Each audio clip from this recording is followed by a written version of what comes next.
Welcome to the Simply Human podcast, where we explore the common challenges of our shared human experiences. I'm Karen Linsky, and I'm a leadership and self trust coach. And my co host, Christina Caro, is on overseas travel. And since she's also our amazing editor who makes sure that everything looks polished and professional, you'll have to bear with a slightly different look today because I'm in charge. So, in the last podcast, Christina and I explored attentiveness as a secret sauce of relationships. What do we mean by the word attentiveness? Well, she broke it down perfectly: observing, plus giving a shit, plus taking action. And that allows people to feel seen. So, today I want to focus on work relationships. Think about your work relationships right now. Do you ever feel like you're just an item on someone's to do list? Your colleagues don't want to be items on your to do list either.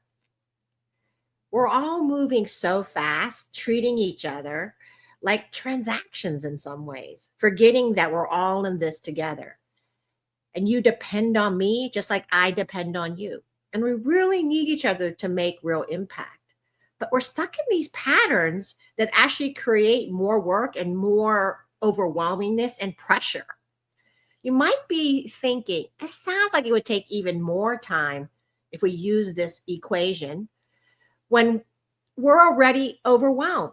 But here's the thing: if you pay more attention to people, our brains actually process this method so incredibly fast that in the end, it will save you hours of miscommunication and frustration later. So let me talk more about observing and what do we mean by observation. When was the last time that you actually observed how a colleague was showing up? Not by what they were delivering or what they were saying. So let me give you a scenario.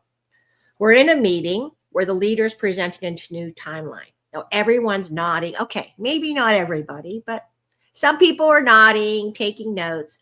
Now you notice Sarah from operations. Somehow she catches your eye. And she usually jumps in and asks questions, but she's actually quite quiet.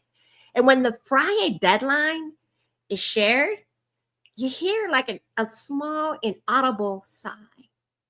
Now, what you could do is just forget about that. Or you could really think about Sarah might be saying something like, this is impossible. I don't know how we're going to do this. And what be really cool is after the meeting, you said to Sarah, I know you were quiet. I'm wondering what about this timeline that you're seeing that the rest of us might be missing? That kind of noticing isn't time consuming as you might think. What's great about it is you're watching for these small shifts. Someone who's usually vocal, like Sarah, going quiet. Words spoken change from warm to purely functional, or changes in their usual energy or tone. Now, this works virtually too. Someone's cameras off more than usual. Maybe they're unusually quiet in the meetings, or you could see their distraction or the response. They're like so quick and short. And from my personal experience in coaching work with clients, I know that if a person feels seen and heard, like we just had you ask Sarah, she's more likely to find her voice and share that insight with the leader.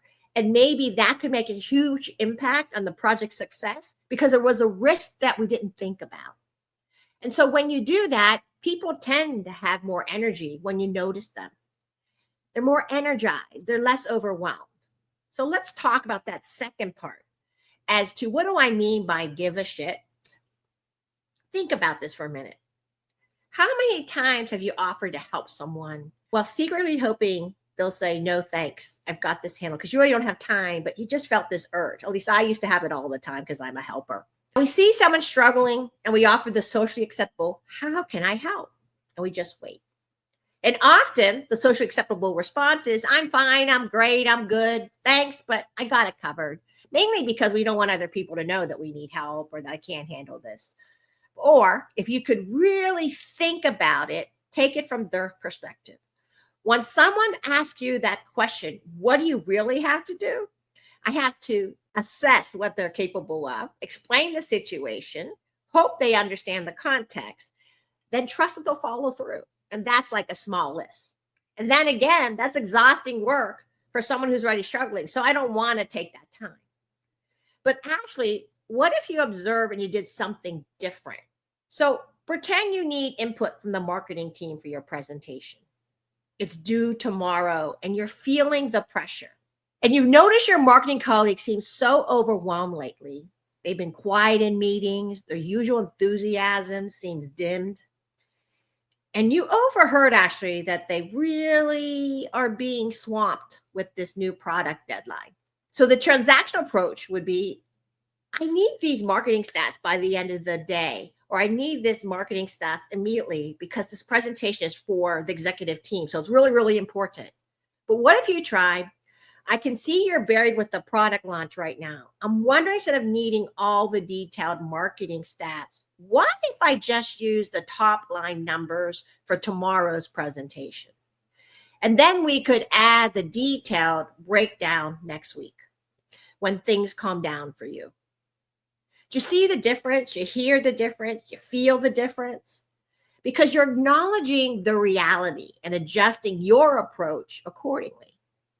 You're more likely to get what you need, and they feel supported instead of pressured. The shift is now from what do you want me to do to I can handle this specific thing. Would that be helpful? Now let's go to taking action, that final piece. When you notice someone struggling, offer the specific support and then follow through.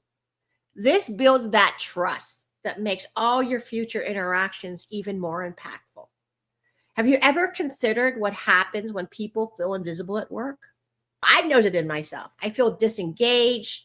I want to leave. Other good people leave. Trust erodes.